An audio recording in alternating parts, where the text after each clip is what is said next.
The first thing you notice is the silence. No crickets, no bird song, no wind moving through healthy grass. Just a flat, gray stretch of cracked earth in central Tennessee, baking under an August sun like old pottery left in a kiln too long. Loretta May Caldwell stood at the edge of what used to be her grandfather's cornfield, all 94 acres of it, and watched a dust devil spiral lazily across a field that hadn't produced a real crop in 3 years. Behind her, pulling up in a rusted Ford pickup, was her neighbor, Dale Hutchins.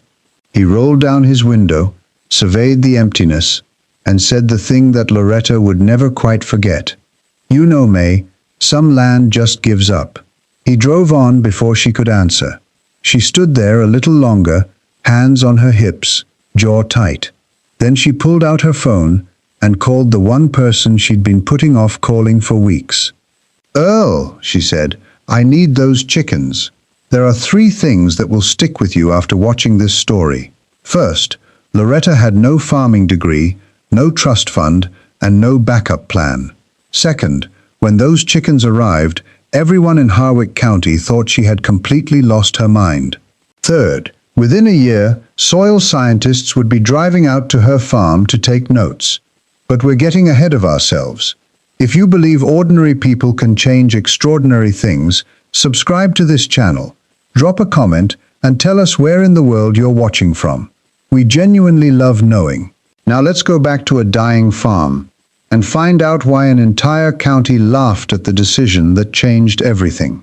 Caldwell Farm had been in the family since 1941. Loretta's grandfather, Raymond Caldwell, had cleared it by hand, row by row. Her father had grown up there, raised cattle, grown corn and soybeans, and eventually handed it to Loretta when his knees gave out. The problem was the farm he handed her wasn't the farm Raymond had built. Decades of conventional farming, heavy tillage, synthetic fertilizers, herbicide application, monocrops year after year, had quietly drained the life out of the soil. Not dramatically, not all at once, just steadily, the way a battery loses its charge when you forget to unplug it. By the time Loretta took over, the topsoil had compacted into something closer to concrete than earth. Rainwater didn't soak in anymore. It sheeted off into the creek, taking what little remaining topsoil with it. The earthworms were gone.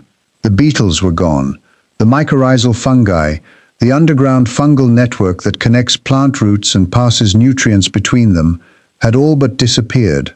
Without them, even the fertilizer she applied didn't convert properly. The crops took up chemicals but not life. Her last corn harvest came in at 40% below county average. The year before that, 50%. The bank sent a letter in May. Polite, professional, devastating.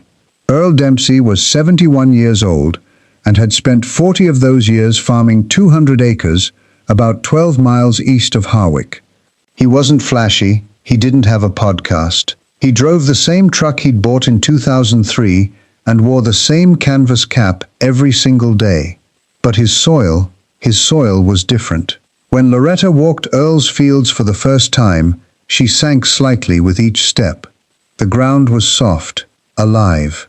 She knelt and dug a handful of earth and immediately understood she was holding something her fields had lost.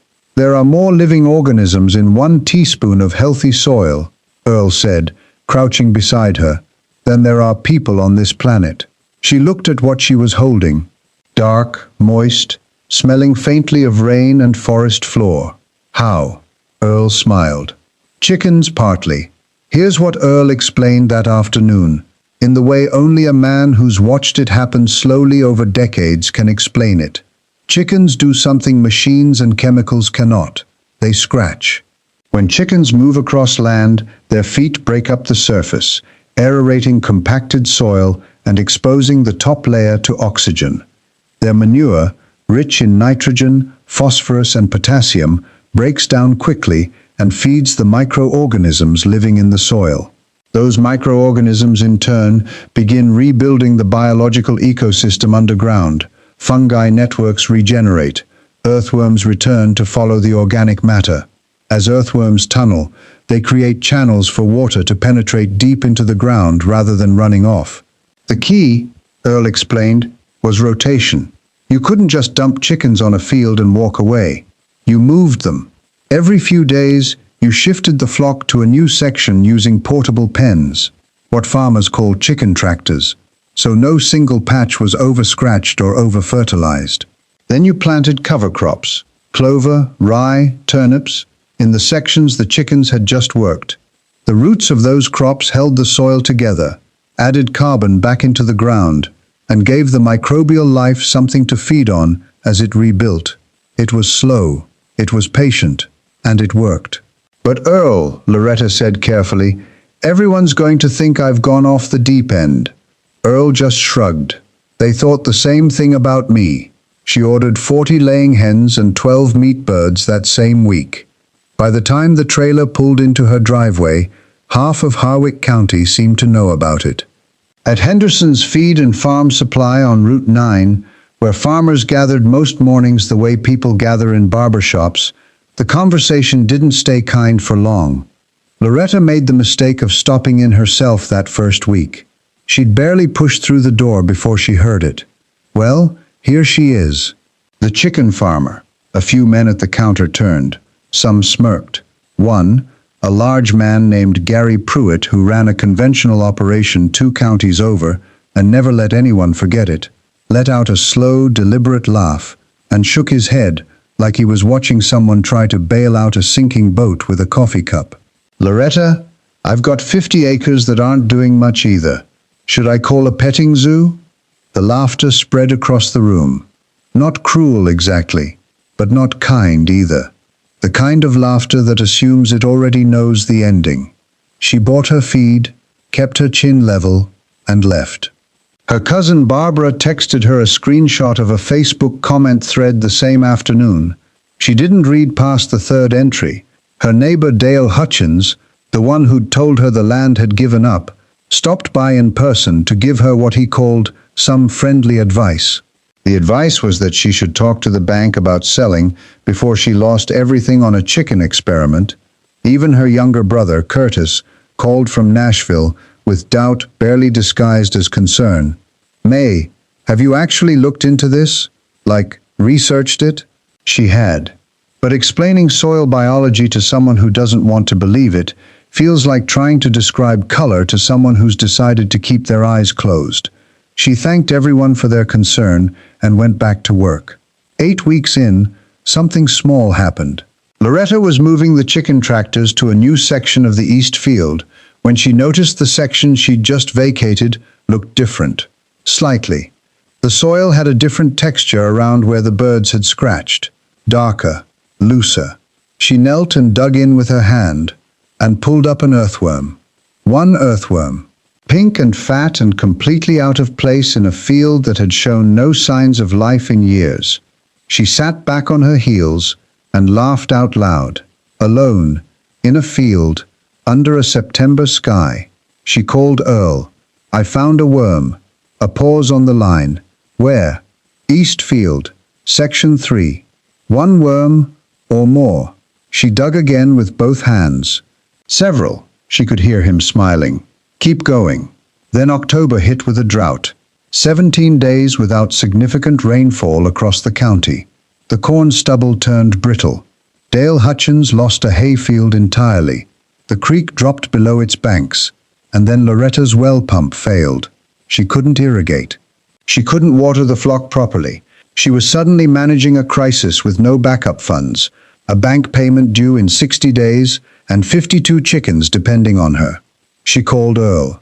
Earl came over. They jury-rigged a gravity-fed system from a hillside tank she hadn't used in years, hauling water up manually until they got it running.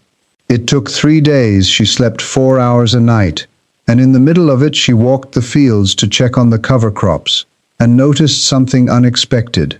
The sections the chickens had already worked were holding moisture better than the untouched sections. The clover she'd planted after the first rotation was still green, still rooted, still alive, in a drought, because the soil biology had already begun to change. Healthy soil, with active microorganisms and earthworm tunnels, holds water the way a sponge holds water, rather than the way concrete deflects it. It was subtle, it was real, and it saved a portion of her fall planting. By the following June, Loretta's east field had changed visibly enough that people started driving past slowly. A soil scientist named Priya Mehta, working with the University of Tennessee Extension Service, came out to collect soil samples after a colleague mentioned what was happening. Priya had a master's degree in soil science and a professional skepticism that Loretta respected immediately. Priya tested the soil organic matter, the microbial biomass, the water infiltration rate. She came back 3 weeks later with the results.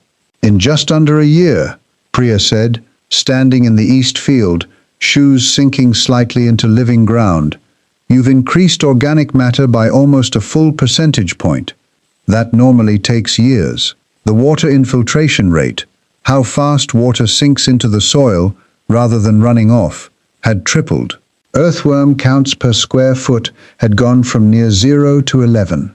Loretta's corn in the rotated sections came in at 91% of county average. Not perfect, not miraculous, but real. And climbing. Dale Hutchins came by one afternoon without calling ahead. He walked the east field with his hands in his pockets and didn't say much. Eventually, near the fence line, he stopped and looked down at the soil for a long moment. "You did something real here, May." She didn't say "I told you so," she just nodded and offered him coffee. The following spring, Loretta hosted what she called an open field day. Priya helped her organize it. Earl came. 6 neighboring farmers came, some of them the same ones who'd laughed at the feed store. 3 of them went home and ordered chicken tractors. A graduate student from the University of Tennessee asked if she could use the Caldwell farm as a case study for her thesis on regenerative soil restoration. Loretta agreed. A 4th grade class from Harwick Elementary came out in April, and Loretta watched a 9-year-old boy carefully hold an earthworm and say, with complete seriousness, "So the worm is like the farmer underground?" "Exactly," she said. The bank letter she received in May of that second year was different from the one the year before. It confirmed her loan was current. She pinned it to the kitchen wall, next to a photo of her grandfather, Raymond, standing in a field that was green and alive and full of things you couldn't see, all the invisible work happening beneath the surface that made everything visible possible. Here is what Loretta Caldwell will tell you. If you ask her, the land didn't fail, the approach did. When we try to force nature into compliance, to override it with chemicals, to bully it with heavy machinery, to demand yields without giving anything back, we don't win. We just borrow against a future we haven't paid for yet. What the chickens did wasn't magic, it was partnership. They gave the soil what it needed to heal itself, and the soil, given the chance, did exactly that. That lesson doesn't stay on the farm. It follows you into every relationship you've ever pushed too hard, every project you've tried to shortcut, every season of your life where you forgot that recovery takes time and that patience isn't weakness. It's the most radical act there is. Loretta's grandfather, Raymond, used to say, "The land has a long memory. It remembers how it was treated, and it responds accordingly." She knows now that he was right. The ultimate goal of farming is not the growing of crops, but the cultivation and perfection of human beings. Masanobu Fukuoka. If this story stayed with you, share it with someone who needs to hear it. And if you're a farmer, a gardener, or just someone who's ever tried to bring something back to life, drop your story in the comments. We'll see you in the next one.